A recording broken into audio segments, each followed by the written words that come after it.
नमस्कार, home TV Bharat में स्वागत है। दिल्ली में मुख्यमंत्री योगी आदित्यनाथ ने जापानी प्रतिनिधिमंडल के साथ महत्वपूर्ण मुलाकात की। बैठक में उत्तर प्रदेश में निवेश और औद्योगिक सहयोग को लेकर चर्चा हुई और मुख्यमंत्री ने उत्तर प्रदेश में जापानी निवेश की संभावनाओं और विभिन्न क्षेत्रों में साझेदारी को लेकर प्रतिनिधिमंडल के साथ विचार विमर्श किया और बैठक में भारत जापान संबंधों को मजबूत करने तथा निवेश के जरिए रोजगार नए अवसर पैदा करने का जोर दिया गया।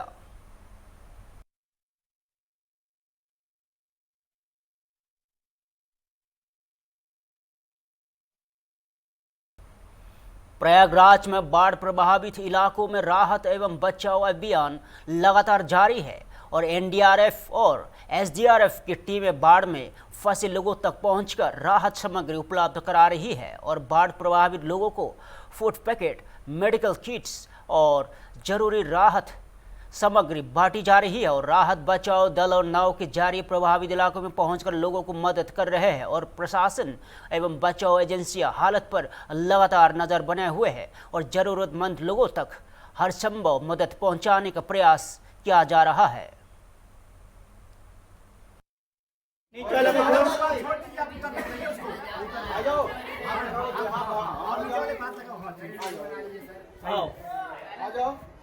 हाँ, नीचे वाला पाइप पकड़ो। हाँ, ये आने दो। आओ।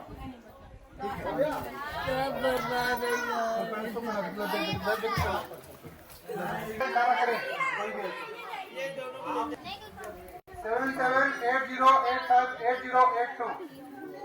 कोई प्रॉब्लम होता है तो आप डायरेक्ट पे कॉल करें।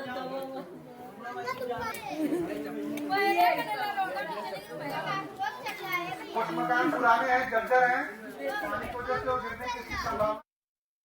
रामपुर की जौहर यूनिवर्सिटी में ईडी की कार्रवाई से हड़कंप मचा हुआ है। आजम खान के ड्रीम प्रोजेक्ट के तौर पर चर्चित जौहर यूनिवर्सिटी में ईडी की टीम जांच के लिए पहुंची और कार्रवाई के दौरान यूनिवर्सिटी के प्रमुख गेट पर भारी पुलिस तैनात किया गया है और सुरक्षा के मद्देनजर अर्धसैनिक बलों की भी तैनाती की गई है और जानकारी के मुताबिक ईडी की टीम यूनिवर्सिटी से जुड़े दस्तावेजों की जांच में जुटी है और मामले से जुड़े अन्य पहलुओं की भी पड़ताल की जा रही है। वही सपा नेता और एडवोकेट सतनाम सिंह मट्टू ने आरोप लगाया है कि यूनिवर्सिटी के छात्रों की तलाशी ली गई है। हालांकि इन आरोपों की स्वतंत्र पुष्टि नहीं हुई है और ईडी कार्रवाई के बाद जौहर यूनिवर्सिटी परिसर में हलचल बढ़ गई है।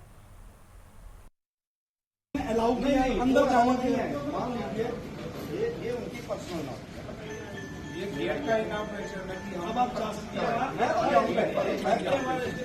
मैं जाऊंगा। मेरा रिक्वेस्ट है कि आप स्टूडेंट्स को परेशानी आप पूछ सकते हो। अब हमारे बच्चों ने ही हमें फोन किया, तब आया। आप बच्चों ने ही फोन किया, तभी आया। आपने क्वेश्चन पूछा, हमने आंसर दिया।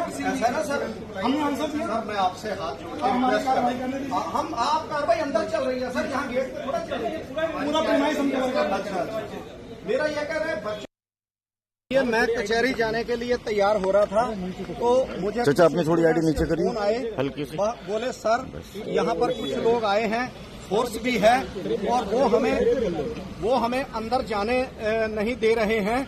तो तब मैं आया तो जब मैंने और हमारे फोन नंबर बाई फोर्स लिए जा रहे हैं। हमने जब फोन नंबर देने से मना किया तो हमें एंट्री बंद कर दी। बोले आप क्लास में पढ़ने नहीं जा सकते। और जिन बच्चों के पास फोन नहीं थे, सभी लोग कर लो, या फोन नंबर नहीं थे, उन बच्चों की अंदर एंट्री ही नहीं दी गई है। अच्छा, कौन लोग हैं, क्या है? ये अपने आप को ईडी वाला बताते हैं। हमसे हमारा कार्ड मांगा, हमने इन्हें अपना कार्ड दे दिया कि हम एडवोकेट हैं और हमारी ये पहचान है। लेकिन इनसे हमने कहा आप भी अपना कार्ड दे दो, तो इन्होंने अपना कोई कार्ड नहीं दिया। बोले हम कोई कार्ड नहीं देंगे। लेकिन ये मुझे कोई पता नहीं है। मुझे तो अभी मैं कचहरी आ रहा था तो मुझे किसी स्टूडेंट्स का फोन आया। यहाँ पर कितने लोग हैं जौहर यूनिवर्सिटी में जो ईडी की टीम बता रहे हैं अपने आप? मुझे कोई पता नहीं।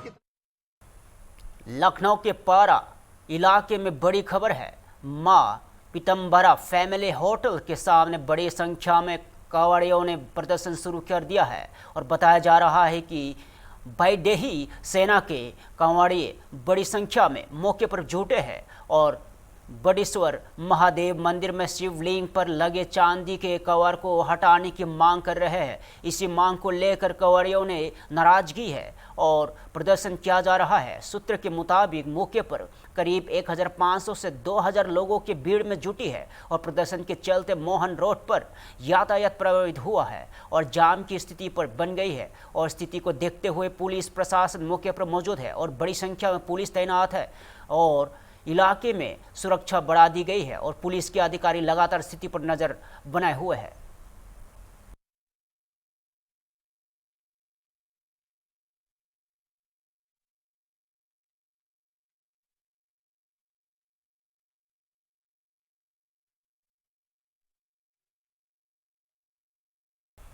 रामपुर के जौहर यूनिवर्सिटी पर ईडी की कार्रवाई को लेकर योगी सरकार के मंत्री दानिश आजाद अंसारी का बड़ा बयान सामने आया है। उन्होंने कहा है कि जौहर ट्रस्ट से जुड़े मामले में भ्रष्टाचार की परतें सामने आ रही है और जांच एजेंसियां अपना काम कर रही है। मंत्री ने कहा है कि अगर किसी तरह की अनियमितता या भ्रष्टाचार हुआ है तो जांच के जरिए उसकी सच्चाई सामने आएगी और कानून के मुताबिक कार्रवाई होगी। वही जौहर यूनिवर्सिटी में ईडी की कार्रवाई के दौरान दस्तावेजों की जांच की जा रही है।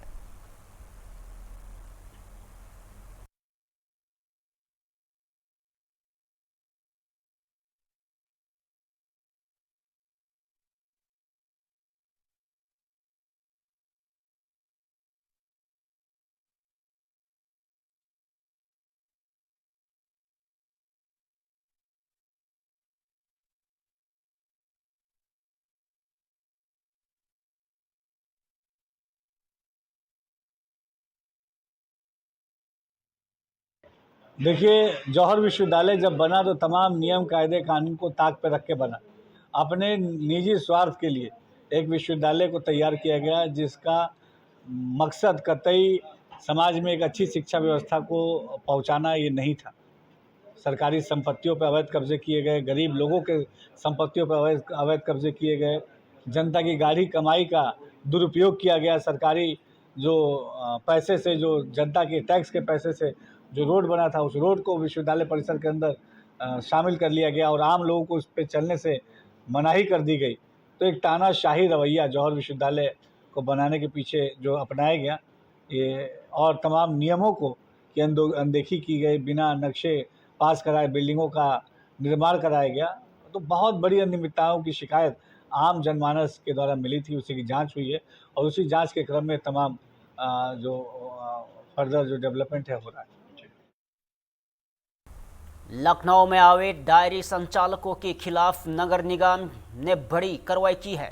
सोमवार को कार्रवाई के दौरान नगर निगम की टीम और पुलिस प्रशासन पर हमले के बाद मंगलवार को भारी पुलिस बल मौजूदगी में बड़े स्तर पर अभियान चलाया गया है और अभियान के दौरान 197 भैंसों के खिलाफ कार्रवाई की गई और नगर निगम ने अवैध डायरी संचालन लेकर अपना रुख सख्त कर दिया है। वही नगर निगम और पुलिस टीम पर हमला करने वाले आरोपियों के खिलाफ एफआईआर दर्ज जांच शुरू कर दी गई है और मामले में कई आरोपियों की गिरफ्तारी हुई है। और आखिर सोमवार को टीम पर हमला क्यों हुआ, मंगलवार को इतनी बड़ी कार्रवाई कैसे की गई और अवैध डायरियों के खिलाफ आगे नगर निगम का क्या प्लान है, इन सभी सवालों पर पशु कल्याण अधिकारी डॉक्टर अभिनव वर्मा ने जानकारी दी।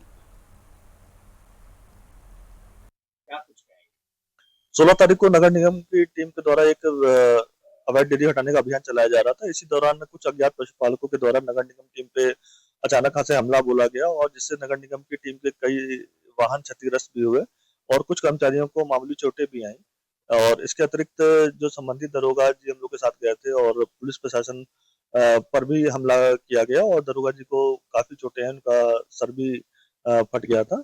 और उसी के क्रम में नगर निगम की टीम के द्वारा कल सोमवार को एक बृहद स्तर पर क्षेत्र में अभियान चलाया गया और बहुत रिकॉर्ड स्तर पे 197 भैंसों को पकड़कर गौशाला और कांजी हाउस में नियुक्त किया गया। बिल्कुल नगर निगम के द्वारा ये कार्य योजना बनाई जा रही है। उच्च अधिकारियों और हमारे अपन आयुक्त महोदय और नगर आयुक्त महोदय के निर्देश पर कार्य योजना बनाई जा रही है। जोनवार इसकी रणनीति भी बनाई गई है और समस्त जोनों से नगर निगम सीमा क्षेत्र अंतर्गत अवैध डेयरियों को हटाया जाएगा और सुनिश्चित किया जाएगा कि डेयरियां पुनर्स्थापित न होने पाए। देखिए, भैंस एक अपदूषण कारक पशु है और नगर निगम सीमा क्षेत्र अंतर्गत हम लोग भैंस पालने की अनुमति नहीं देते हैं। और जो आपने जिन 197 भैंसों की बात की, इनका किसी का भी कोई लाइसेंस नहीं था, ना ही हम लोग के द्वारा लाइसेंस को इनको प्रदान किया जाता है। नगर निगम सीमा अंतर्गत केवल 2 गायों का लाइसेंस प्रदान किया जाता है और एक व्यक्ति एक परिवार के अंतर्गत केवल 2 ही गाय पाल सकता है, वो भी लाइसेंस के साथ। गोरखपुर में जनता दर्शन के दौरान मुख्यमंत्री योगी आदित्यनाथ का सख्त रुख देखने को मिला। गोरखनाथ मंदिर में आयोजित जनता दर्शन कार्यक्रम में एक महिला ने रास्ते के विवाद को लेकर मुख्यमंत्री से शिकायत की और महिला ने बताया कि उसके आवागमन के लिए रास्ता उपलब्ध नहीं कराया जा रहा है और शिकायत सुनते ही सीएम योगी अधिकारियों को तत्काल कार्रवाई के निर्देश दिए और महिला को रास्ता उपलब्ध कराने को कहा और मामले में लापरवाही बरतने पर मुख्यमंत्री ने संबंधित लेखपाल और कानून गो और तहसीलदार को निलंबित करने का आदेश दिया गया और सीएम के सख्त निर्देश के बाद अधिकारियों में हड़कंप मच गया है और मुख्यमंत्री ने अधिकारियों को जनता की शिकायतों का त्वरित और निष्पक्ष समाधान निश्चित करने को निर्देश भी दिए।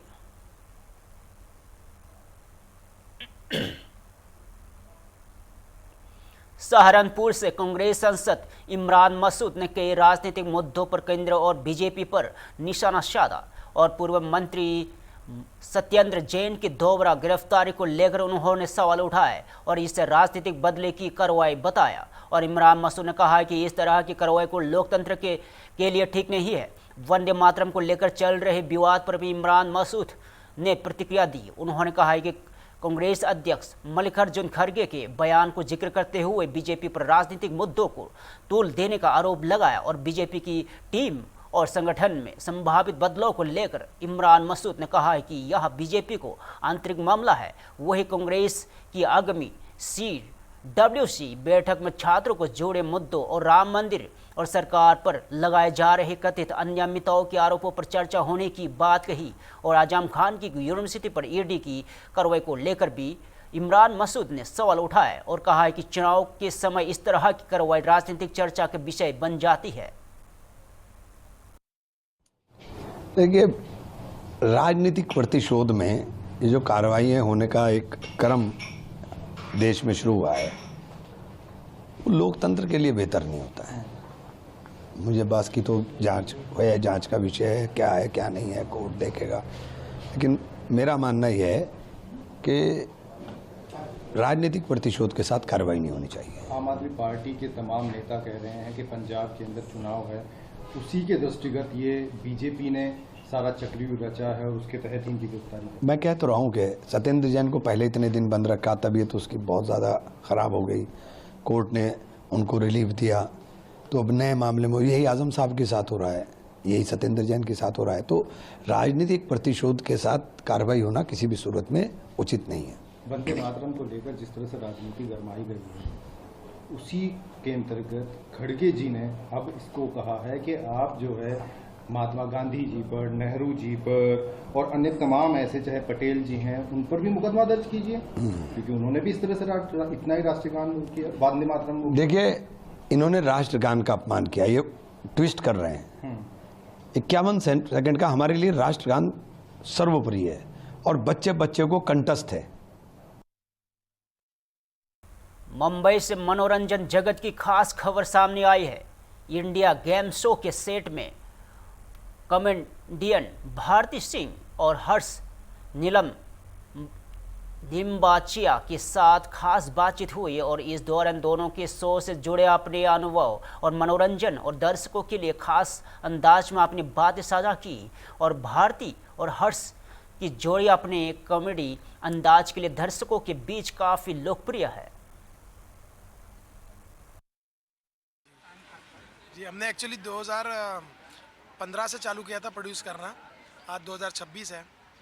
गिन चुन के हम लोग 4-5 शोज़ प्रोड्यूस कर पाए अपने पूरे 11 साल के करियर में। कहीं ना कहीं एक एक्टर को कन्विंस करना बड़ा डिफिकल्ट होता है नेटवर्क को कि भाई मैं भी प्रोड्यूस कर सकता हूँ, बिकॉज ऑब्वियसली सब फास्ट के एक्सपीरियंसेस रहे हैं। लेकिन फाइनली जब सोनी में मीटिंग हुई, और मैंने ये शो सोनी में सालों से बेचता आ रहा हूँ, पिच करता आ रहा हूँ, जब भी बात होती है ये शो बना देते हैं, ये शो बना देते हैं। और इस बार उनको लगा कि नहीं यार बनाना है तो फिर ये वाला बनाओ जो आपने यूट्यूब पे बनाया था, बिकॉज उसमें उनको मज़ा भी आया, फन भी लगा, और वो फाइटिंग करा रहे हैं आप लोग और उनको मजा भी आ रहा है। कलेश में तो मजा आता है, किसी के घर कलेश हो तो खिड़कियों से देखने का मजा आता है ना, वो फूटा कटोरी, हाँ बाल पकड़ लिए, हाँ मारा मारा, तो वो आ रहा है। लेकिन ये प्यार वाली फाइट है, इसमें जितने भी कंटेस्टेंट आते हैं वो एक ना, जब शो खत्म होता है ना, घर जाते हैं आप रात को, तब जो आपके साथ काम कर रहे होते हैं उनकी बातें सुननी चाहिए। लेकिन जब हम रात को शो ख़त्म करते हैं 10:30-11 बजे, ओ मज़ा आ गया, सारे कंटेस्टेंट बोलते हैं फ्रेश हो गए यार, मज़ा आ गया, ख़त्म है, इसके बाद कोई गेम नहीं है, तो लगता है कि आपने अच्छा शो बनाया। क्योंकि जाते वक्त जब थके हुए शो से निकलते कोई किसी को बाय भी नहीं करता, निकल जाते हैं इधर है वो कल का कर रहे हैं, कल परसों, तो बहुत अच्छा लगता है। मैं तो इन्हीं चीज़ों से देखती हूँ, क्योंकि मुझे बैक स्टेज क्या हो रहा है वो नहीं पता, मैं फ्रंट स्टेज वाली हूँ, बैक स्टेज वाले ये हैं। और मैं तो जैसे आज शूट है, कल मेरा रेस्ट है, परसों मेरा रेस्ट है, बट इसका आज शूट है, कल से फिर से काम शुरू हो जाता है, तो मुझे बैक स्टेज नहीं पता होता, और मुझे ये भी नहीं पता होता कि आज कौन कौन सा आर्टिस्ट है, क्योंकि मैं जो हर्ष के काम होते हैं बैक स्टेज वाले कभी बीच में नहीं पड़ती है, कल क्या कर रहे हैं हम, कौन कौन से गेम है, कौन कौन आ रहा है, मैंने आज तक कभी नहीं पूछा। और यहीं पे आके देखती हूँ कि मनीषा रानी और चमोला जी हैं, तो फिर भारती का बहुत क्लियर है कि भाई वो एक्टर बहुत कमाल है, और मेरे पास भी एक बहुत कमाल का एक्टर है, तो मैं उसको बाकी चीज़ों से बहुत दूर रखता हूँ ताकि वो अपने काम में फोकस करे, और बाकी जो है कि स्क्रिप्टिंग से लेकर एडिट से लेकर चैनल मीटिंग। पटना में नेता प्रतिपक्ष तेजस्वी यादव के नेतृत्व में राजभवन मार्च निकला गया, और मार्च को देखते हुए डाक बंगला चौराहे पर भारी सुरक्षा व्यवस्था तैनात की गई है। और तेजस्वी यादव ने सिवान में छात्रों के खिलाफ कथित तौर पर घातक हथियारों के इस्तेमाल को लेकर सरकार पर सवाल उठाया है।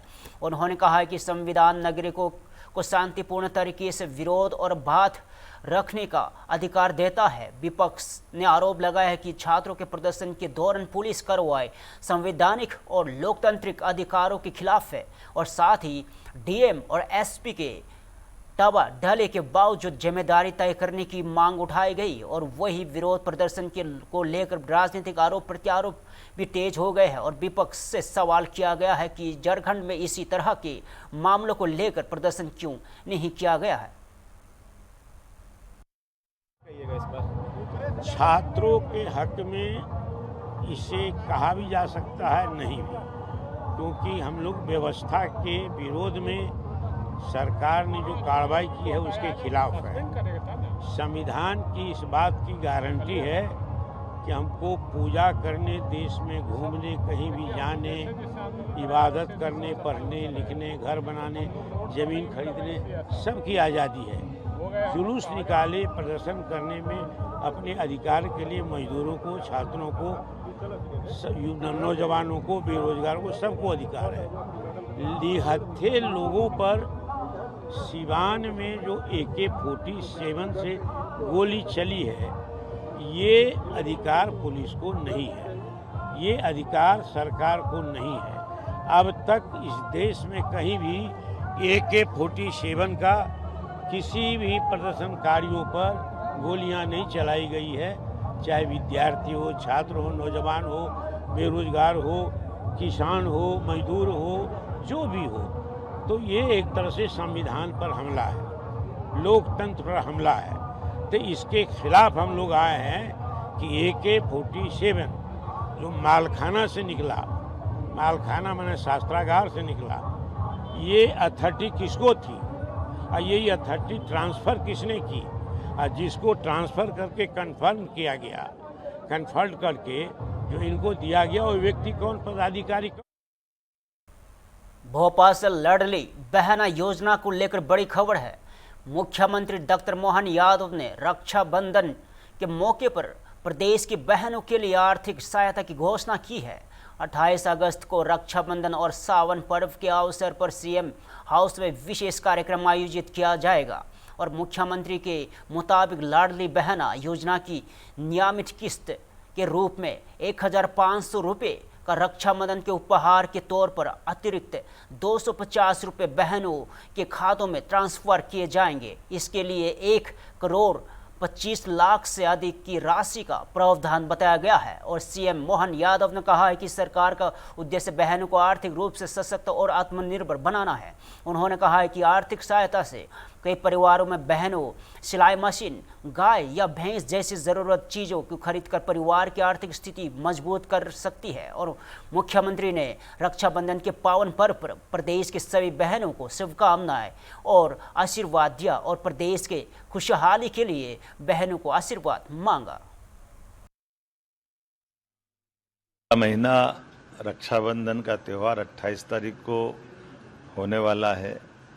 अपने सीएम हाउस में मैंने बीते दिन सावन के झूले और प्रदेश भर की प्रमुख बहनों को बुला करके एक तरह से रक्षाबंधन का त्यौहार और सावन का महोत्सव मनाने का हमने प्रयास किया था।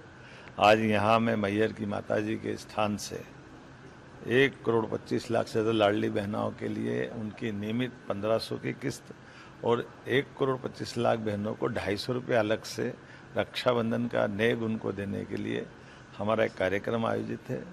ये बहनों को स्वावलंबित बनाने की दिशा में एक बड़ा संकल्प का भी कारण है। हम सब जानते हैं कि कई घरों में ये बहुत बड़ी राशि है, जिनके कारण से हमारे परिवार के अंदर एक सकारात्मकता सुविधा कई कारणों से बहनों के द्वारा जो राशि मिल रही, कोई सिलाई मशीन ले आई ताकि उसकी अलग। फिलहाल के लिए इतना ही। ताज़ा खबरों के लिए जुड़े रहिए हम टीवी भारत के साथ।